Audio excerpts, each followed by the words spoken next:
Salut tout le monde et bienvenue sur Créativité, le podcast qui parle un peu de thé mais surtout de création. Je m'appelle Karel, dans la vie je suis dessinatrice, illustratrice, autrice de romans et je travaille depuis plus de 15 ans dans le cinéma d'animation. Mais vous me connaissez peut-être sous mon nom d'artiste ou de booktubeuse, Kodaleya. Sur Créativité, je vais vous parler de création dans l'écriture et le dessin, mes domaines de cœur.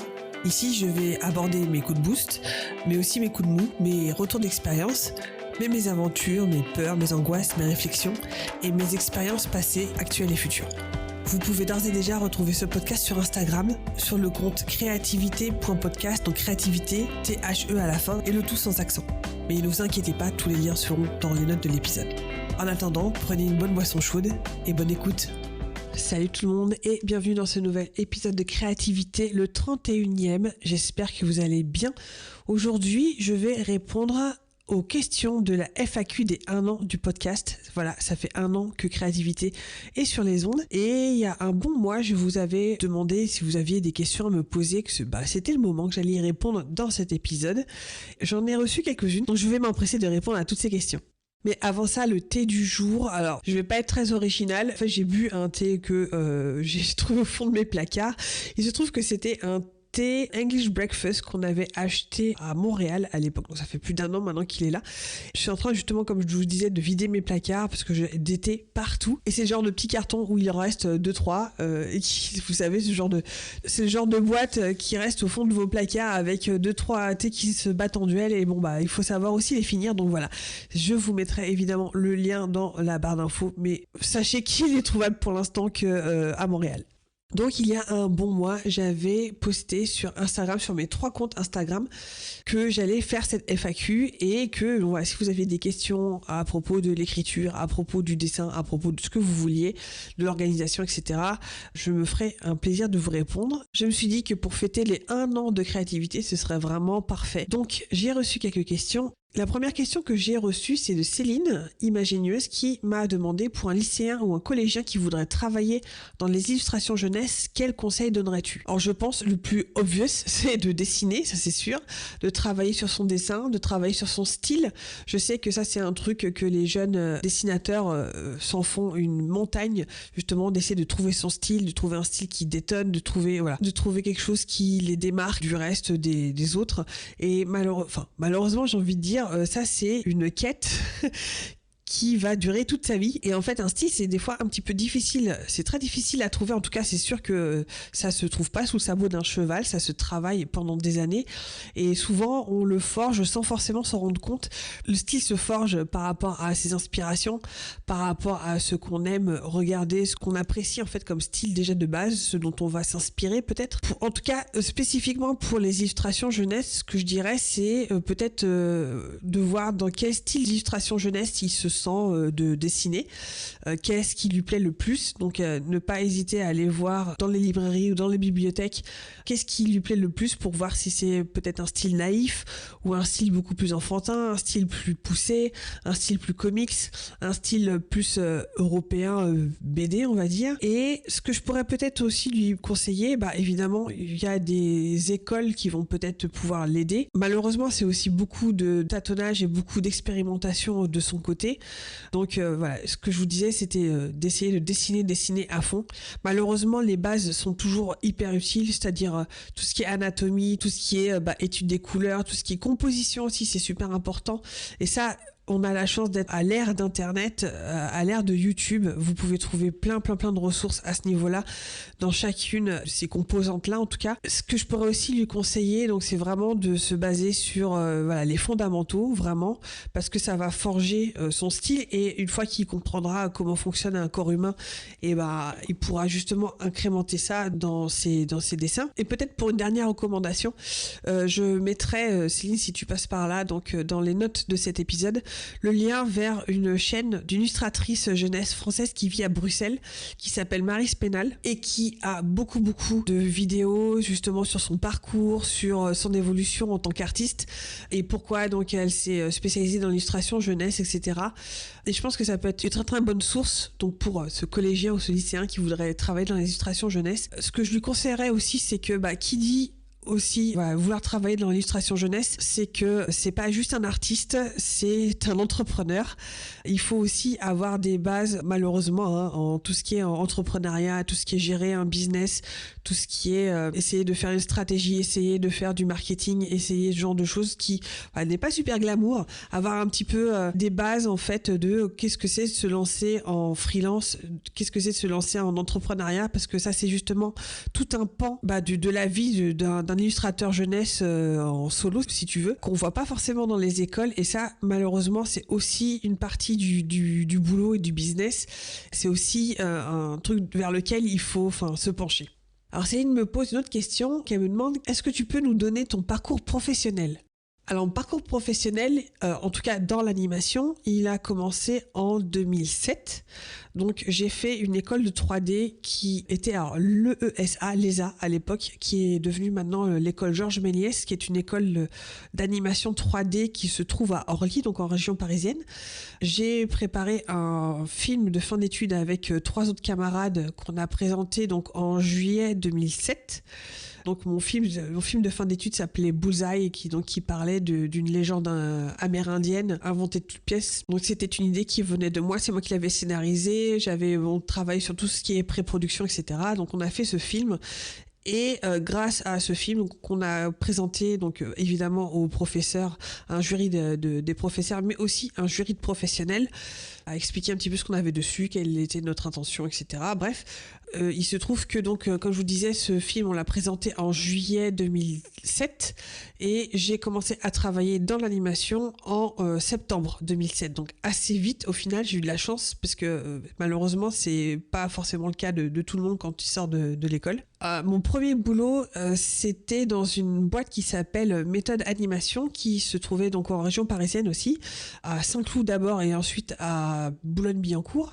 Et donc j'ai tout de suite travaillé sur une série en 3D qui passait sur France 3, je crois. Elle est passée sur France 3, donc c'était une série qui s'appelle The Pinky and Perky Show. C'était une série de la BBC. Et moi j'étais en fait dans l'équipe de pré-production, c'est-à-dire que je me suis occupée de pas mal de choses à ce moment-là. Donc ça avait duré 1 an et demi. J'ai travaillé sur de la colorisation de décors, sur la colorisation de personnages, sur aussi les mood boards, c'est-à-dire qu'on prenait donc un épisode en storyboard et on faisait par rapport au décor, etc. et aux ambiances de couleurs, si vous voulez, une espèce de planche avec quasiment toutes les séquences, toutes les scènes où il y a eu des changements d'ambiance de couleurs dans l'épisode. Et donc on faisait comme ça une espèce de plaque de référence, si vous voulez, de feuilles de référence pour tout l'épisode. Donc ça, c'est le premier job que j'ai fait.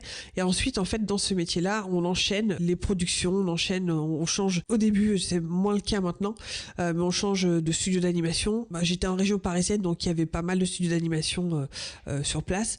Donc j'avais travaillé, comme je vous disais, chez Méthode Film. Ensuite, si on a de la chance, on enchaîne avec donc une autre prod assez rapidement. Si on a un petit peu moins de chance, comme ça a été mon cas, on a une période de chômage. Maintenant, ce qui est quand même assez pratique, c'est que quand on travaille dans le cinéma d'animation, on a assez facilement et assez vite un statut d'intermittent du spectacle, ce qui permet justement de résister assez bien en fait aux périodes de chômage, puisqu'on est payé pendant ce temps-là. Évidemment, on reçoit un chômage en tant qu'intermittent du spectacle. Mais pêle-mêle, ensuite, j'ai changé, comme je vous disais, de studio et de production. J'avais travaillé sur une autre prod en compo. J'ai travaillé chez Ubisoft à l'époque pour faire du chara design, donc de personnages. Je crois que c'était dans Imagine Town. Ensuite, j'ai travaillé dans de la 3D. J'ai travaillé donc pour faire du layout 3D. C'est là où je suis partie au Luxembourg, où j'ai trouvé du travail au Luxembourg après avoir fait 1 an de chômage.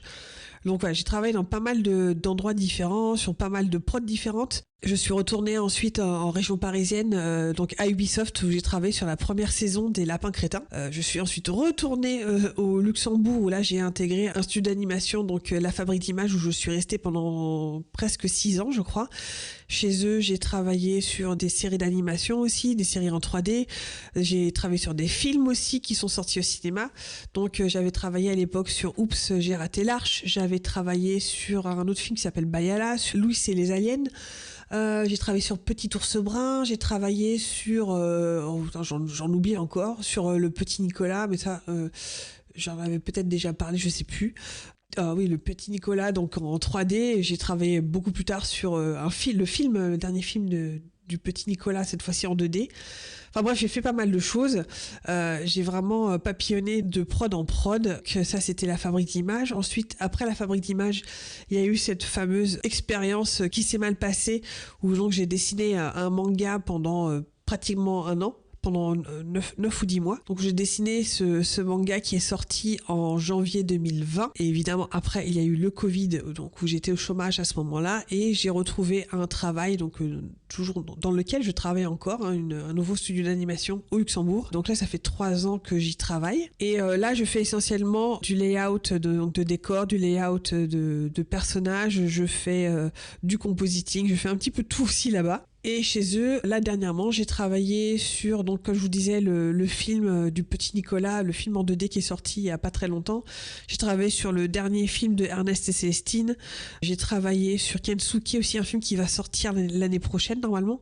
J'ai travaillé sur des séries aussi animées, des séries qui sont sorties sur Arte comme Mère Anonyme.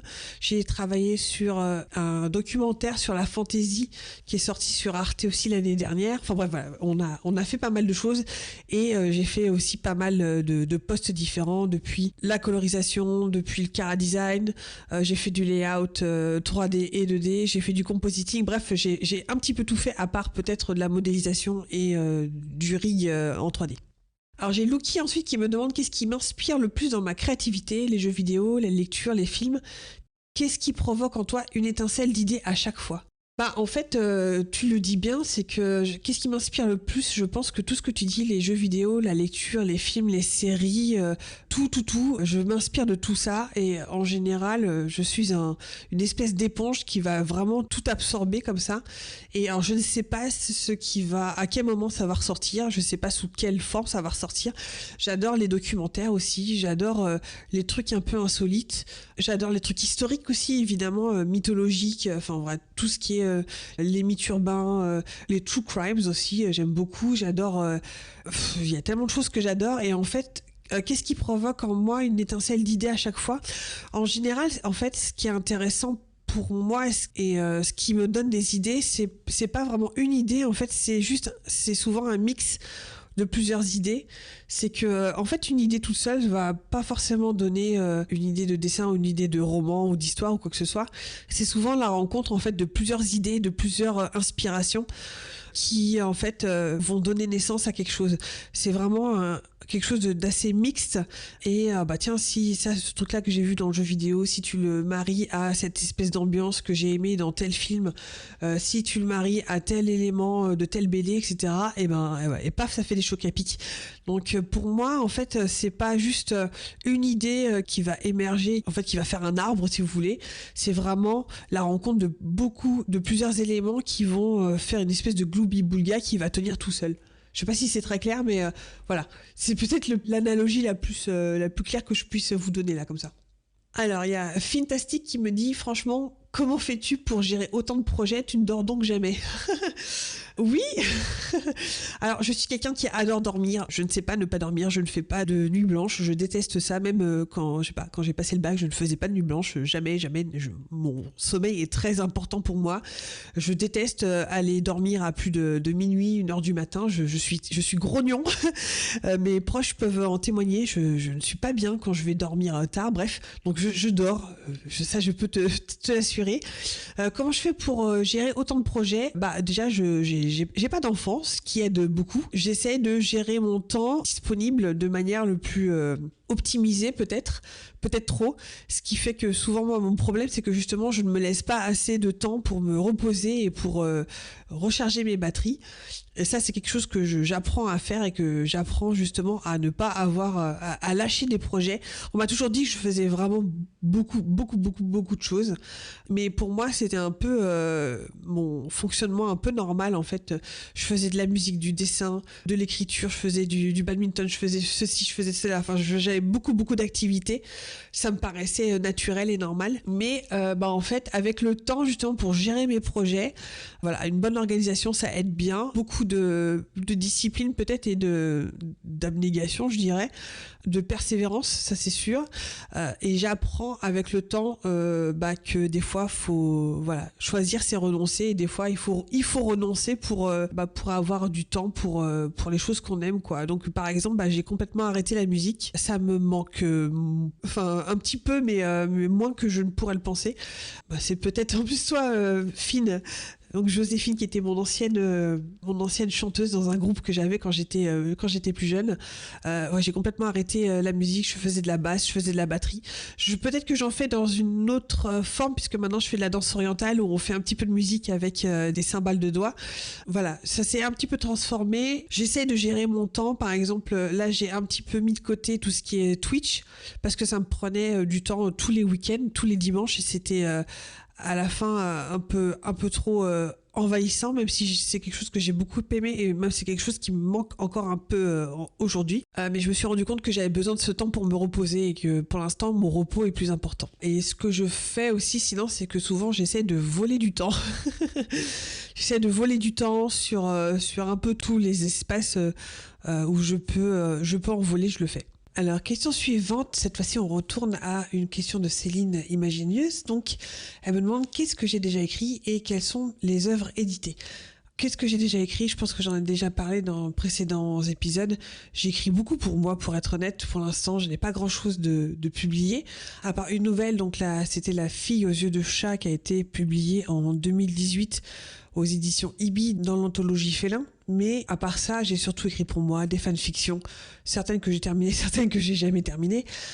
Donc j'ai écrit pour l'instant quelques romans, mais pour l'instant donc aucun n'a encore été publié. Je touche du bois, mais bon, c'est mon objectif, c'est que il soit publié un jour.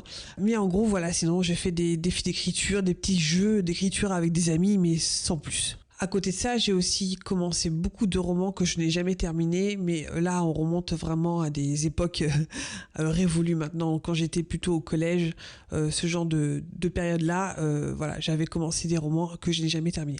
Ensuite, on a plusieurs questions plutôt, de le cocon de Namoun qui me demande, donc hello, je suis curieuse sur les sujets du dessin, écriture, organisation, sur dépasser les blocages, dessin numérique peut-être, matériel, et en écriture j'aimais beaucoup les épisodes sur les fanfictions et curieuse d'en entendre éventuellement plus. Alors je vais essayer de faire dans l'ordre déjà. Déjà bonjour, merci le cocon. Donc pour dépasser les blocages en dessin et en écriture peut-être. Alors il se trouve que je suis en plein art block. Ça commence à durer un peu longtemps à mon goût, pour être honnête. Et comment le dépasser ? J'ai envie de dire, faut laisser le temps au temps. En tout cas pour moi, j'ai vraiment l'impression que le gros hic dans mon cas, c'est que j'ai un peu trop tiré sur la corde et elle a cassé tout simplement. Donc là, je réapprends à me reposer, je réapprends à remplir mon puits, si vous voulez, de choses. Je regarde des choses, j'essaie de dessiner quand je peux, mais quand je sens que la friction est trop grande, que les blocages sont trop grands, j'insiste pas trop, pour être honnête. Et j'essaie de faire en sorte que le plaisir revienne, surtout le plaisir, parce que c'était devenu, je pense que j'en ai déjà parlé dans un épisode précédent, mais c'était devenu c'est toujours encore très difficile, c'est très difficile de dessiner en ce moment. Je pense que j'ai dessiné j'ai fait un dessin terminé au mois de janvier et c'est tout. J'ai à peine gribouillé dans mon sketchbook maintenant que j'y pense. Mais en tout cas, pour dépasser les blocages, peut-être ce qui peut être intéressant, c'est peut-être de changer de forme, de changer de matériel, on va dire. Si justement, si tu étais quelqu'un qui dessinait beaucoup en numérique, pourquoi pas passer au tradi, ou l'inverse, si tu fais beaucoup de tradi, pourquoi pas passer un peu en numérique. Et je pense qu'à ce moment-là, quand tu as des blocages, en tout cas en dessin, ce qui est pour moi très important, c'est, comme je disais, d'essayer de retrouver le plaisir. Et dans ces cas-là, c'est vraiment de dessiner des choses qui nous font plaisir, des choses qui nous guérissent un petit peu quelque part et surtout voilà, qui nous font plaisir. Et donc ça peut être, moi je sais que dans ce cas-là, je vais essayer de dessiner des personnages chouchous, je vais essayer de dessiner des sirènes, je vais essayer de dessiner des choses qui m'apportent justement un peu de joie et un peu de plaisir comme ça, sans essayer de forcément de faire une illustration hyper léchée, hyper composée, etc. Juste voilà, dessiner juste pour égayer et alléger le cerveau si tu veux. Comme je disais, peut-être changer de matériel, ça peut aider. Encore faut-il avoir l'énergie, encore faut-il avoir l'envie tout simplement. Et je pense que le plus dur, c'est d'essayer de retrouver cette étincelle au début, celle qui vous fait vous mettre à votre table et à dessiner. Des fois, c'est un peu compliqué et je pense qu'il faut être gentil avec soi-même, il faut être compréhensif avec soi-même pour essayer de retrouver cette sparkle, quoi. Et essayer de pas trop forcer non plus, parce que justement, à essayer de trop forcer, vous pouvez l'éteindre un peu trop longtemps. En écriture, j'aimais beaucoup les épisodes sur le fanfiction et curieuse d'en entendre éventuellement plus. Alors, j'ai pas grand chose à dire de plus sur le fanfiction que ce que j'ai dit à l'époque. J'en lis de temps en temps, ça m'arrive, j'ai un peu des moments de boulimie. Je sais que j'en ai eu au moment d'Harry Potter, j'en ai eu au moment de Grimm, j'en ai eu au moment de Reylo aussi, où je cherchais des trucs à me mettre sous la dent et à m'essayer de me guérir de l'épisode 9. Mais c'est pas quelque chose que je vais consommer, on va dire, de manière vraiment régulière.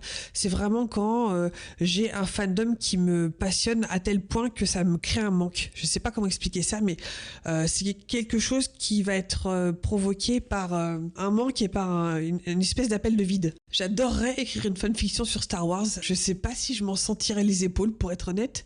Et aussi, pour la petite histoire, la petite anecdote, j'avais commencé à planifier une fanfiction qui devait être la suite du 10e Royaume.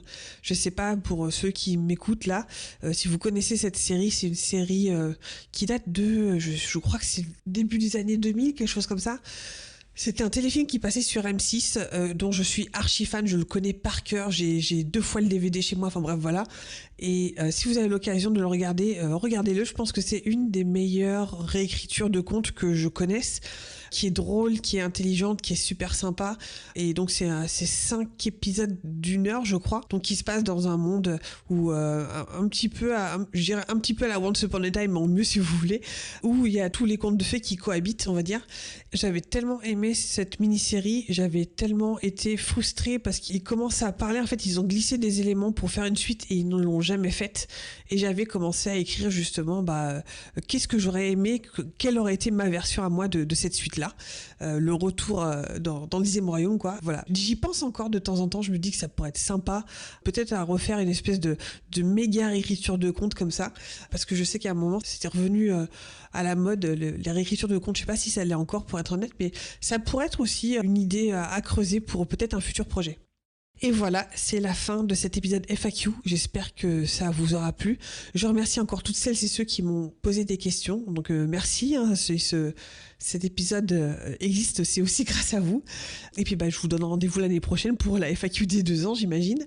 Je vous fais des gros bisous, je vous souhaite une excellente journée et je vous dis à la prochaine dans un nouvel épisode. Ciao! Merci d'avoir écouté cet épisode. Si vous appréciez ce podcast, n'hésitez pas à laisser un commentaire sur mes réseaux ou 5 étoiles sur votre application de podcast préférée. Et si vous voulez engager une conversation, vous pouvez d'ores et déjà me trouver sur mes comptes personnels, Instagram, Twitter ou Twitch, sous le nom de Kodaleya, et sur le compte Instagram de ce podcast, Créativité, THE, ou tout sans accent, .podcast. Je vous dis à la semaine prochaine, et d'ici là, créez avec passion. Bye!